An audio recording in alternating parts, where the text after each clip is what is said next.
All right. So we talked a little bit already about World War One, just a little bit. If you missed it, that's okay. Just go back and watch the videos. You didn't miss too much. But today we're actually going to start talking about the actual war. Because previously we talked about Franz Ferdinand, the lead up to the war. Um, and hold up, let me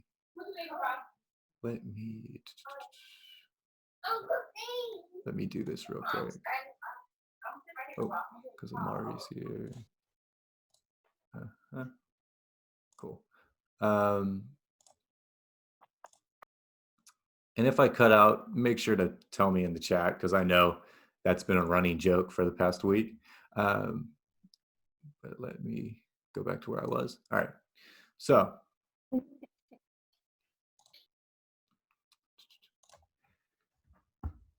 we talked about the lead up to the war and a little bit of, why Germany was so afraid of everyone else, why everyone ended up getting dragged into the war, the alliance system and all that. Now we're actually going to talk about how Germany starts the war, okay? Because Germany actually decides that the best way to win the war would be to win it quickly. So they decide they're going to go to war with France on the west and Russia at the east at the same time. Um, if any of you know World War I history, you know that didn't work out too well for the Germans. Um, they tried a similar thing in World War II, and it also didn't work out. So I guess people didn't really learn from this. But Germany decides that since France is expecting them to invade, this is the French border with Germany right here. And it's heavily fortified. There's forts, there's a lot of military resources, all that. They're going to actually invade through Belgium. So the problem with that is Belgium is not at war with anyone, okay? Belgium's not part of the alliance system. Belgium is neutral. And Germany assumes that Belgium's just going to let their armies march right through. This doesn't happen. All right. And as the German military is making its way through Belgium, they actually commit a lot of atrocities. Okay, they burn down villages. There's a number of cases of them murdering priests and destroying churches. And this colors them as the villain of the war. Okay, that's why we remember Germany as the villain more so than anything else. Okay. All right. So after that, Germany actually manages to surprise the French, and they actually push all the way to this green line here, okay? They almost make it to the capital of France. And here's where we get to our first battle we have to talk about. France is almost entirely knocked out of the war within the first year, okay? This is 1914, September. The war only started, well, really a matter of months ago at this point, and France is almost defeated.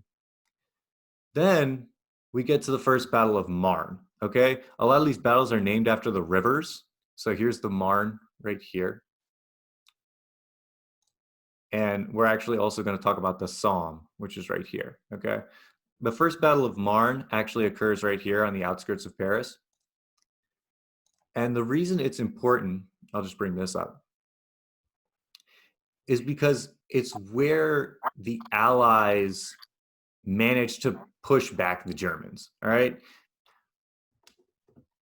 Almost everyone at the beginning of the war assumed that the war would be over very quickly. Okay, Germany assumes it's going to take maybe a couple of years and they'll be done. They'll win the war, it'll be over. Same thing with the French and the British and even the Russians. This battle proves everyone wrong. Okay, they push back the Germans. And that's really all you need to know about the Marne, okay? But you need to know that it's a very early battle, and people kind of assume that the war is just going to be, it's going to end. Obviously, it doesn't. All right. We'll talk a little more about it, but really, I'm going to leave the details up to reading. So I'll give you a reading about it. It's very short, and we're not going to go super deep into the Battle of the Marne. Just know that it's the first major battle. Then, like I told you, we get the Battle of the Somme. The Battle of the Somme is right here ish. It's actually along this part of the river right here. It's one of the most bloody and just catastrophic failures of this war. At this time, people were still kind of assuming that the war could be won easily. All right. So the British decide that they're just going to rush the German defenses. On the first day of fighting, they lose almost 20,000 men in a single day. Over the entire course of this battle, they lose close to 60,000. They don't get more than a single mile. This is where the reputation of World War I as a wasteful and just needlessly bloody conflict comes from, because you have millions of men fighting for like a mile of land and they get nowhere. They go over the trenches, they die, and they just try again tomorrow. That's generally speaking how the war went. And the reason for that is the weapons that are introduced in World War One. So I just want to show you this diagram real quick. And I've uploaded this to the class website so you can look at it yourself. This is generally speaking what a German trench looked like. German trench system. British and American trench systems looked pretty much the same, but we're just going to look at a German one. Usually, this would be no man's land, would be the part of land that separates the two trench systems. And it would be anywhere from 100 feet to a mile in length.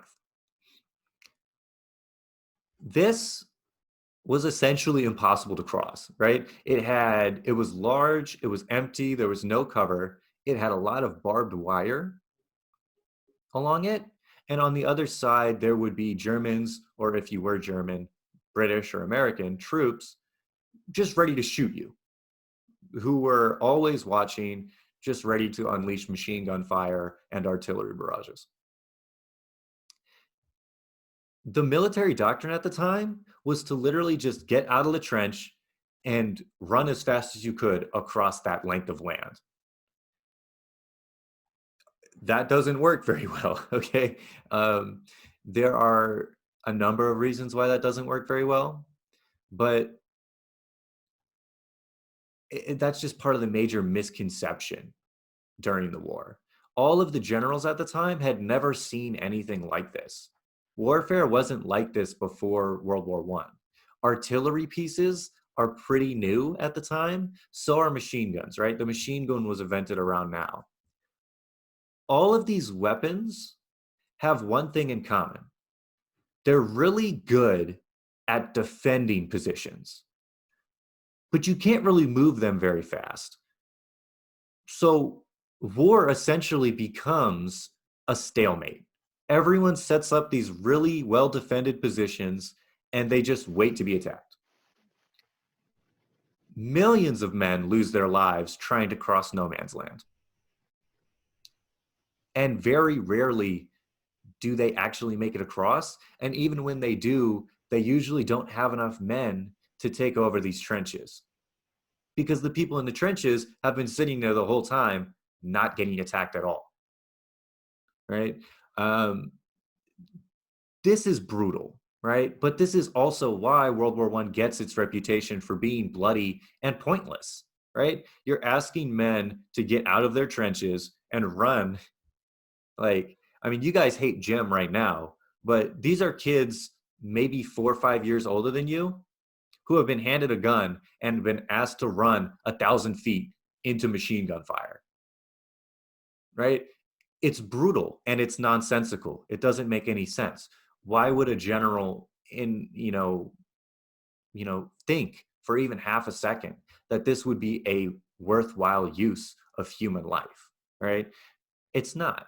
Um, but it's just a combination of bad generals, really good weapons technologies, and just antiquated ideas, right? Old ideas. Yeah. Wait, what was that? Was that a question? No. Okay. So the last thing we're going to talk about is, tell you what, we're actually going to talk about the Battle of Verdun for just a little second. Verdun, if I can bring up the map again, is here. Okay. If you'll notice, it was essentially always in the war. Okay. This is 1914. The front line is right next to Verdun. In 1915, it was still there. And in 1918, it was still there. Okay. Verdun essentially spends the entire war getting taken by the Allies and then getting taken by the Germans and vice versa. It's another example of a really bloody and pointless conflict. Right. In fact, this is one of the big things I want you to remember about Verdun. Okay. Thank you for wishing me a happy birthday. Um, Verdun actually wasn't very useful from a military standpoint. All right. In fact, the German general at the time wanted to take Verdun not for any particular reason, but so that he could kill a large number of Allied troops. You see this right here. He wants to achieve a 5-to-2 kill ratio. That's the entire reason he wants to take Verdun. For every 2 men he loses, he wants to kill 5 of the heirs. That's it. That's the only reason he wants to take it. So you see that the generals at the time were extremely, almost bloodthirsty, right? Thank you for wishing me a happy birthday. I know it's kind of weird to be talking about bloodthirsty generals and then also getting wished happy birthday, but um, that's the big takeaway from World War One. A lot of people, it's called the war to end all wars because at the end of it, people thought, wow, millions of people have died for almost no reason. There's no way that we're going to do this again. Because really, it was just a bunch of people fighting for rulers who didn't care about them. And a bunch of people fighting for a conflict they didn't really believe in, right? This is where you also get shell shock, the precursor to PTSD, and a number of other psychological disorders, right? World War One has a lot of it has a really bad reputation in terms of history for a lot of good reasons. Okay. If you are more interested in looking up specifics like troop movements, I know some students and even I, when I was a kid, was really interested in that. If you want to look up the specifics of these battles, you can, and you can find some really good articles about that. I'll make these articles available for you. They're really only like 1 paragraph summaries. They're not that specific. But the Somme and Verdun are really the 2 battles we like to talk about when we talk about World War One, because they exemplify, right, this type of warfare, right? Back and forth, artillery pieces going off, machine guns firing, just almost endless seas of death for no real reason. Nobody gains anything, right? They go back and forth, gain 100 feet here, lose 100 feet there. There's no real purpose, right? It's also senseless.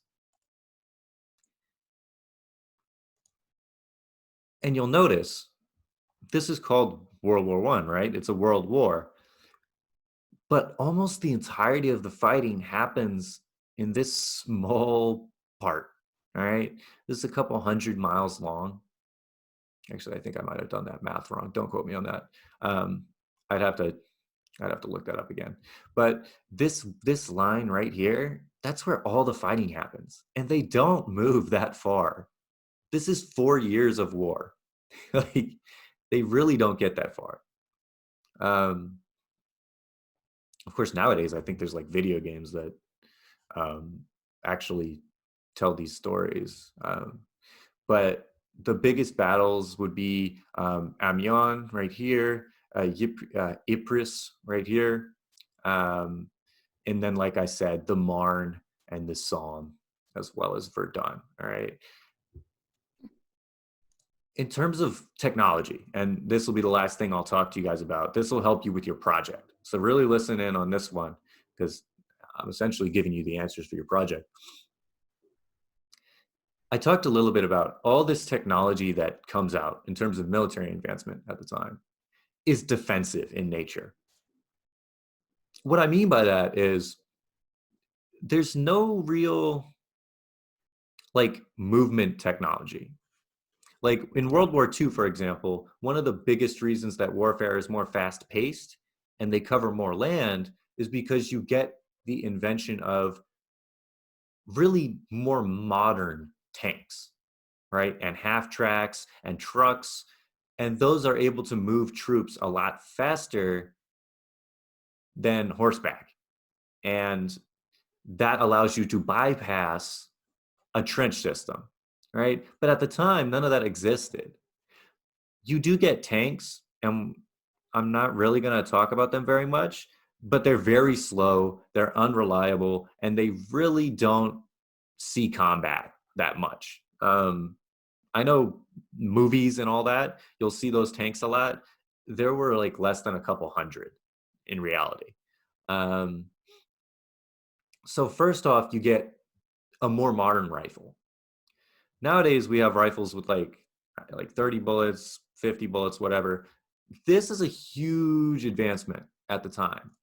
You get a magazine that holds 10 bullets, and you can just cycle the bolt to reload. So you go from a situation where you have almost musket-like weapons to a situation where you can shoot 10 times before you really have to reload. This really helps with holding a position and not getting overrun, right? Because now you can shoot more than once without having to retreat and reload. Both sides have a rifle like that. There's some various differences. I'm not going to get into it. Barbed wire. Barbed wire was actually used for cattle. It was used for farming. But someone, I don't know exactly who, um, decided that it would be a great way to slow down infantry, soldiers. And they used it in the Great War. This, I don't know, like I said, I don't know who actually decided that, but this becomes a huge difference, right? It's a main focus of no man's land, right? There's a lot of barbed wire on no man's land. And what would happen was you would try and get through the barbed wire and you would get stuck. And if you're stuck, you're a really easy target for machine guns, snipers, really anyone who wants to shoot you, right? Because you can't move, because you get snagged by the barbed wire. Machine guns. I know we talked a little bit about machine guns earlier in the year, like way earlier. But the earliest machine guns were very heavy, first of all. And you kind of had to set them up before you could fire. You couldn't like carry them around by yourself and just fire from a standing position. That's that's a movie thing. That's not real. Okay, you can't do that. Even today, you can't really do that with machine guns. But what machine guns are really good at is setting up in a single position and shooting for a really long time. Like I said, this is 10 bullets. These machine guns could have 50 to 100, sometimes even 200. So you go from shooting 15 rounds per minute to shooting 450 to 500. You can see how that's terrifying, right? You're running into that. This is really good at defending. And then one of the last ones we're really going to focus on is artillery. See, the problem with a rifle or a machine gun is you have to be able to see someone to kill them. With artillery, you don't, right? This is a huge advancement, right? I mean, a horrible advancement and an advancement that's meant to kill people. But unfortunately, we are talking about the world wars. You could shoot up to 25 miles, right?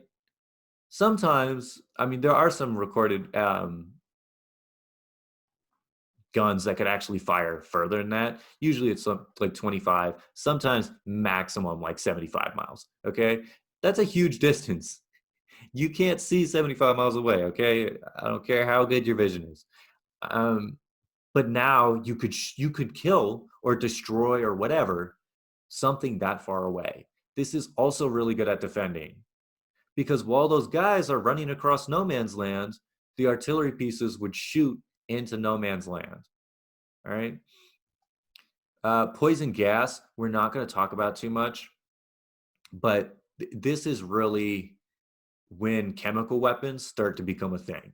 Um, Someone develops mustard gas and chlorine gas. Well, I say someone, the Germans.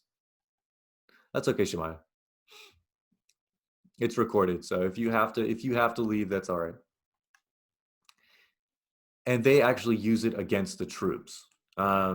This is horrible. Nowadays we have international law that prevents against this. Back then we didn't. Okay. And then aircraft. All right. Aircraft aren't really used for combat that much. All right. They're really just used for scouting, right? Because you can fly over an enemy position and then you can take pictures and you can tell people, okay, this is where the artillery pieces are, this is where the machine guns are, so on and so forth. You do have, I mean, you can read this yourself, but you do have experiences um, or kind of like legends of pilots that actually drop grenades on enemy troops or actually take out a pistol and try and shoot a different plane. Realistically, they really weren't meant for warfare, though. Okay. Um, they eventually do get a machine gun mounted on them, and you get dogfights, but planes are very slow. Okay. Um, I'm not going to talk about the Red Baron and all that, but generally speaking, not used for combat yet. Okay. In World War II, they are. And then lastly, I'm not going to touch on U-boats and Q-ships and airships. The tanks, thingamajigs, okay? Really first developed by the British and then quickly developed by the Germans. Um, they were meant to provide soldiers with cover while they tried to pass no man's land, right? Because like I said, there's no cover there and you're getting fired at by machine guns and all that.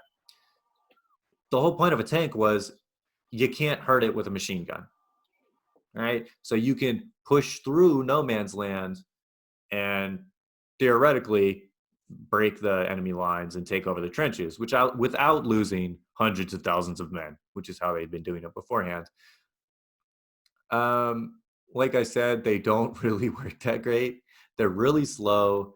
They break down a lot. A lot of the times, the tanks didn't even make it to the battle because they would break down before they got there. All right. But when they did make it to the battle, they were pretty effective.